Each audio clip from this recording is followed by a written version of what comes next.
Yo, what you saying, YouTube? It's your boy Kingcardo. Welcome back to another video. Today I'm not gonna say a special video, but today I'm reacting to the Diddler, guys. I'm reacting to the Diddler. The video's called How Diddy Almost Got Away With Everything, and like, I don't know if y'all been following, but it's like one of the biggest cases out there, probably since like, I don't know, Young Thug, maybe. Since before, but like it's up there. It's up there with like OJ and like, you know, all them big type cases. Diddy's a sick guy. He's a sick guy. Mr. Freakum, he's a sick guy. And yeah, the video's gonna talk about how he got away with everything. And yeah, let's just react to it, man. Like I tried not to follow too much because, you know, I'm not trying to be too in on people's business, but I just know that like based on the things I've heard off of TikTok, like he's not a good guy. Let's just say that, you know, he's not a good guy. So yeah, let's see what's going on with him. The Diddler strikes again. Now, the Diddy trial has officially come to an end and the verdict is in. As most of you probably know, P. Diddy has been on trial since early May for a set of very serious charges, including SEX trafficking, racketeering conspiracy, and transporting individuals across state lines for illegal purposes. This has easily been one of the most covered stories in hip-hop. Yeah, he looks Somali too. Kendrick and Drake beef. The coverage started before the trial even kicked off. But for I don't know if it's true or not. I heard Diddy's Somali. I'm not sure if it's true, but like if he is, I gotta ask the Somali community, do you claim him if he's one of your fellow brothers? You know? Back when Diddy's whole world blew up after his ex-girlfriend Cassie filed that explosive lawsuit that made national headlines. And then came the arrest in September 2024, which only confirmed that this wasn't just a rumor, this was real. The feds were, at this point, definitely coming for Diddy. On July 2nd, 2025, just a day or two ago, Judge Arun Subramanian delivered the verdict in Diddy's high-profile 7-week trial. After an intense courtroom battle and over 30 witnesses taking a stand, Diddy managed to escape the most serious charges, including racketeering conspiracy and SEX trafficking. Maximum 10 years. Transportation, maximum 10 years for transportation. Okay, and that's it, bro. Yo, this guy was facing years, bro. Life and plus 30 years. Holy. Yo, Diddy was facing some serious shit.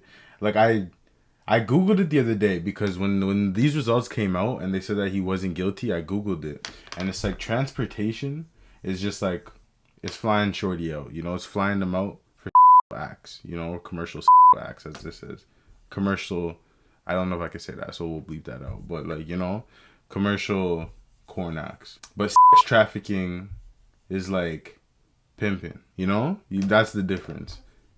I don't know, man. So let's break down I'm not gonna pause it because there's a lot of misinformation going around about what this verdict actually means. Drop a like if you made it this far. For anyone who's been following the trial, you probably already know the basics. Diddy has been under massive pressure as his legal team has been fighting these allegations head on since May. It all started back in September 2024 when Diddy was first hit with 3 serious criminal charges. At that point, the heat was already on him, but things got even more serious just months later. In April 2025, just a few weeks before the trial began, prosecutors came for more serious just months later. In April 2025, just a few weeks before the trial began, prosecutors came forward with 2 more charges, bringing the total to 5 different charges. That move said one thing loud and clear: the government was going all in on trying to bring Diddy down. Then came the trial, a high-stakes 7-week courtroom showdown that had the entire world watching. This wasn't just about gossip or rumors anymore. This was about evidence, witnesses, and whether or not one of the most powerful men in music would go down. The prosecution made clear what kind of story that they were trying to tell. Among some of the first witnesses was none other than Cassie, the woman who lit the match that started this fire. She testified for 4 days straight while over 8 months pregnant. She talked about how Diddy abused her, manipulated her, and controlled every part of her life during their on and off relationship from 2007 to 2018. She painted a picture of a man who ran her life, telling the jury about the so-called freak-offs she said he orchestrated, washed, filmed, and sometimes it's like, damn, bro, she's beautiful, bro. Like, you don't gotta like fuck her up like that. Footage, and even did things to her after their breakup in 2018. Cross-examination was intense. Diddy's legal team tried to paint her as a willing participant, pulling up explicit texts, old messages, and moments where she appeared to speak positively about the encounters. But that didn't change the tone Cassie had already set. After Cassie's testimony, the floodgates opened up. A second woman testifying under the name Jane took the stand. That's actually like a crazy. That's a crazy. From 2021. I feel like it goes over people's head. That's actually a crazy term, freak offs. Like this is wild work, bro. Until his arrest. This guy Diddy's a bad guy. Jane's story echoed Cassie's. She guys, send him to Arkham, Brody. And said she only kept participating because she felt she had to, especially once Diddy started paying her rent. She told the court that he used those payments as leverage and even described a violent altercation in 2024 that left her with a black eye. And at this point, Diddy's lawyers tried to discredit Jane's testimony by saying that she was a willing participant that actually arranged these freak-offs with Diddy by herself, right? Jane responded by saying she only did that to keep some control over what was happening. Then came Mia, a former personal assistant of Diddy's. She testified that Diddy actually physically assaulted her multiple times during her time working for him. The assaults, she said, were random and spaced out, but enough to make her feel trapped, scared to say anything or fight back. Under cross-examination, the defense pointed to old social media posts where Mia praised Diddy, claiming she made the whole thing up. Aside from Mia, we also had Kid Cudi, who actually ended up taking the stand. He told the court that after Diddy found out that he had briefly dated Cassie back in 2011,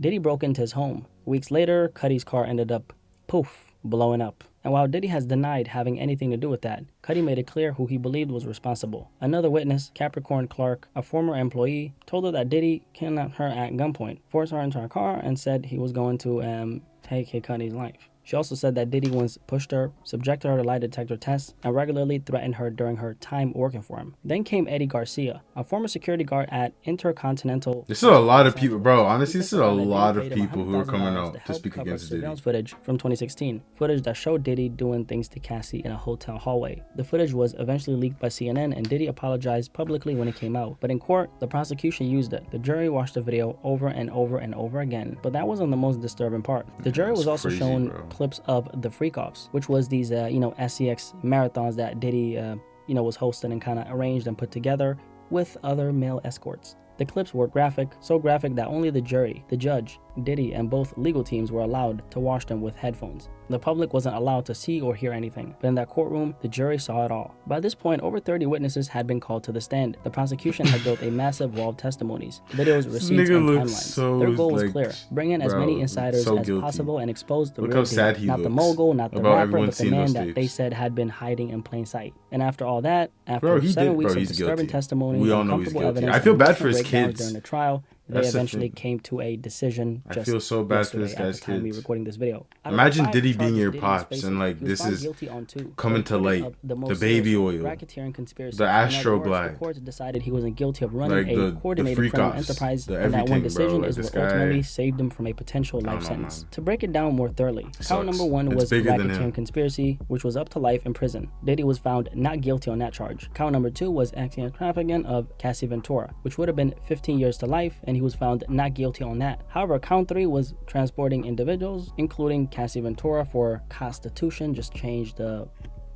K with a P, right? And that would have been up to 10 years in prison, which Diddy was actually guilty for. And then we have count number 4, which was sex trafficking of the woman Jane, which was 15 years to life, and he was found not guilty on that. And the last but not least one was transporting individuals, including Jane, for, again, constitution.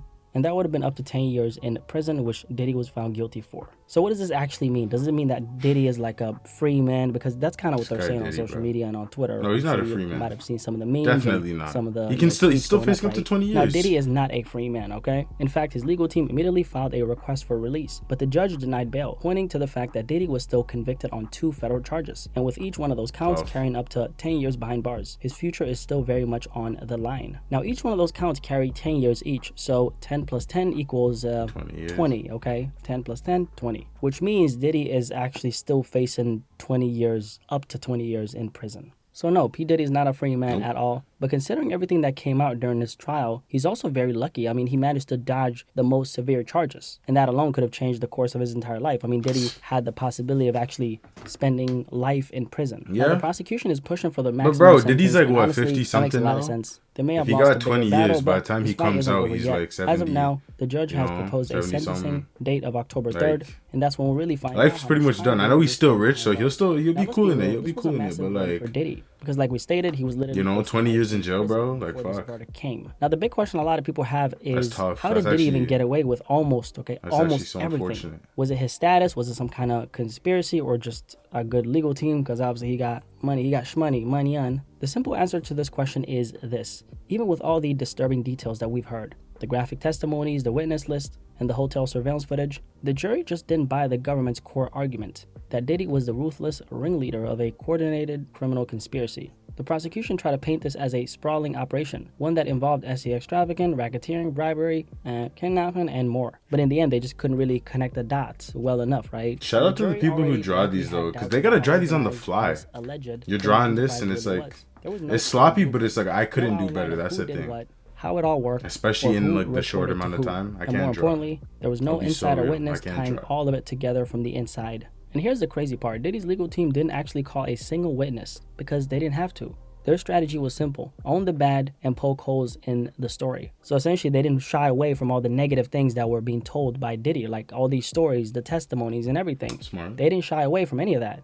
They didn't deny that Diddy had a violent past. They didn't run from the 2016 assault on Cassie. They even admitted that the infamous freak-offs happened. But they argued that those were toxic, messy relationships, not criminal ones. They showed text messages, explicit photos, and private conversations where women like Cassie and Jane appeared to speak positively about their experiences with Diddy. And they reframed them, not as a predator, but as a man living out a controversial lifestyle. Essentially, they kind of turned it into, Diddy is not a trafficker, he is a swinger, okay? And for anyone who doesn't know what a swinger is, a person who engages in group, or they just kind of like change partners, like they just swap partners with each other. So they were saying that this is what Diddy was into, and he's not a criminal for this, right? He just lived this crazy lifestyle. One legal expert said it the best: the prosecution lost credibility by overcharging. When jurors think the case is exaggerated, it usually doesn't end well. Another expert pointed out that the prosecution never clearly explained what the so-called criminal enterprise actually was, how it operated, who was involved, or what its purpose even was. And that tiny bit of uncertainty,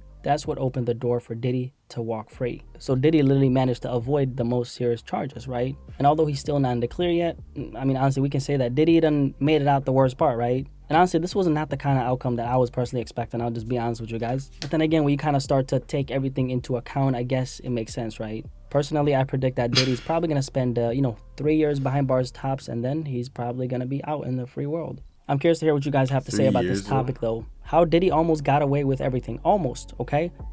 Like I said, he made it out the worst part. And out of the 5 counts that he was facing, he was only found guilty of 2 of them. So 20 years in prison, that's what he's facing up to. So he could literally get 1 year, 2 years, 3 years, 4 years, 5 years. I guess we're going to have to see. What do you guys think about this topic, though? I'm really curious to hear what you guys have. Okay, what I think about the topic, I think Diddy did it. I think he got lucky, but also had a good legal team. As the man mentioned, bro, Diddy has money, bro. Diddy's rich as hell, so it's like he's not going to face some real consequences, but at least he's not getting away with everything. It's not like he's completely innocent. He's still facing up to 20 years. I think he should get at least 10 out of those 20. I don't see how he gets like 1 or 2 years, because it's like, bro, there's video footage. There's video footage and evidence. And like, bro, I think you should lock a man up for having 1,000 bottles of baby oil alone. Like, I know it's not a crime, but bro, what do you, bro, I heard the story about man saying that they needed IV after the freak offs. He had IV bags to like rehydrate all the people after the freak offs, and they could last days.